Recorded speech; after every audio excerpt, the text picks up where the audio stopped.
Look at you always acting like a servant, Dad said, leaning against the door frame, a half-empty beer in his hand. I'm just setting the table, I muttered, arranging the forks and knives carefully. The kitchen smelled of roasted turkey and gravy. The oven hummed softly. Setting the table, that's all you ever do, Dad, snapped. His voice had that sharp edge I had grown used to. Mia laughed from the sofa, scrolling her phone. Yeah, she's always the servant, classic. Luke, sitting cross-legged in front of the TV, didn't look at me, but shouted at the screen, "Come on, how is your team losing?" His voice, filled with irritation, barely masked the sneer he reserved for me.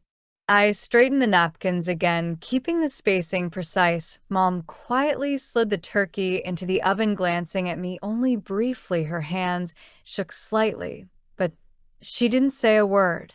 "Pull the tablecloth straight, Rebecca," Dad barked. "Yes, Dad," I said, doing it without looking up. It was like every holiday was a silent test of endurance.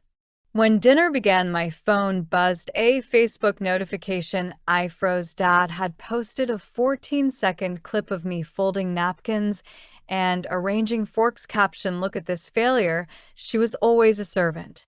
"Huh, look at her," Luke laughed, pointing at the phone. "Stop it," I said, quietly slipping my phone into my bag. "Go ahead, keep doing your thing," Mia said, smirking as if daring me to react. I grabbed my coat and walked out. The cold wind hit me, but I didn't hesitate. No one called after me. Aunt Clara's voice came through the phone. "Where are you?"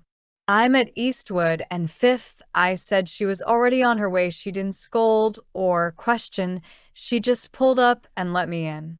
"Don't go back," she said. Her eyes were firm, but not angry. The next morning, Mia texted, "Why can't I withdraw 2,000 from your account?" I called her. "The joint account is closed. Everything's been moved." "You're selfish. We need that money," she screamed. "You've been using it for things that aren't emergencies," I said calmly.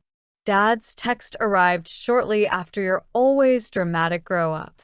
I didn't answer. Their voices had been a constant pressure my entire life. I worked 2 jobs, kept my money secret, and they thought I was weak. "You need to stay calm," Aunt Clara said over breakfast, handing me a cup of coffee. "You know you have the power to take control." I stared into the coffee. She was right. I had saved over $21,000 working long hours, skipping vacations, lending Mia money. She never paid back. I wasn't powerless. I had been invisible by choice, gathering strength. That evening, I began organizing evidence: screenshots of messages, photos of my destroyed room, the video and letters Dad had written. Each piece felt like a brick in the wall. I was finally building between myself and them. "Mark, can you check my old room?" I asked my cousin.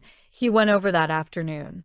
"Some things survived," he texted later. "Your passport, some notebooks, documents, the rest. They went through everything, even your safe." I clenched my fists. They had taken my history, my privacy, and treated it like trash. Lawyers' phone calls and credit freezes became my new rhythm. Each evidence sheet I filed reinforced control I had never exercised before. The anger was quiet now, methodical. Weeks passed. Dad's misdeeds leaked. Colleagues whispered. His boss emailed politely asking if I was okay. Mia tried to open a new card under my name and was blocked. Luke's old insults were preserved in screenshots. My former oppressors were scrambling in ways I hadn't even initiated. One evening, Aunt Clara sat beside me. "Do you feel satisfied yet?" "No," I admitted, "but I feel prepared." They thought they could humiliate me forever. Now they're powerless. One day, Dad called. His voice trembled. "Rebecca, can we talk?" "What do you want?" I asked. "I just want to know if you'll forgive me." I don't decide your conscience, I said. "I'll make amends," he stuttered. "You first take responsibility for everything you did," I said, hanging up. Mom came by later, tearful. "I'm leaving him. I saved some things for you," she said, handing over a stack of old certificates, photos, and my high school diary. "Thank you," I said. I didn't reach for comfort. I just acknowledged the facts. The case moved forward. Banks froze accounts, credit records were corrected, Dad faced real consequences, Mia disappeared online, and Luke had to confront evidence of his own complicity. They were powerless, while I had finally reclaimed my life. Weeks later, Luke asked to meet. I thought you'd come back, he said at the diner. I'm not here to be fixed, I said. We were wrong, he admitted, explaining Dad losing his job, Mom leaving, Mia panicking. I listened, but didn't gloat. Facts had spoken. Will you forgive us? He asked. Forgiveness isn't an exchange. You can't erase it with words, I replied. By spring, I moved into a small apartment by the river. Morning sunlight spilled onto my desk, my diary, and evidence files stacked neatly. Notifications no longer triggered panic. I had my life, my name, my independence. Someone said you won. I smiled. I got what was mine, my name, my life, my peace. Dad's late night calls trembled with fear. Mia remained hidden online. Luke sought therapy. Change came slowly, but truly I didn't need apologies or pleas. Courts and evidence had made the truth permanent. I continued my life, work, friends, dinners without exploitation. They thought I was a servant. Now I was free. 3 months later, I received a message from Mark. Your old room has been cleared. Dad tried to grab whatever he could before the authorities froze everything. I replied, good, let him see that I control my own life.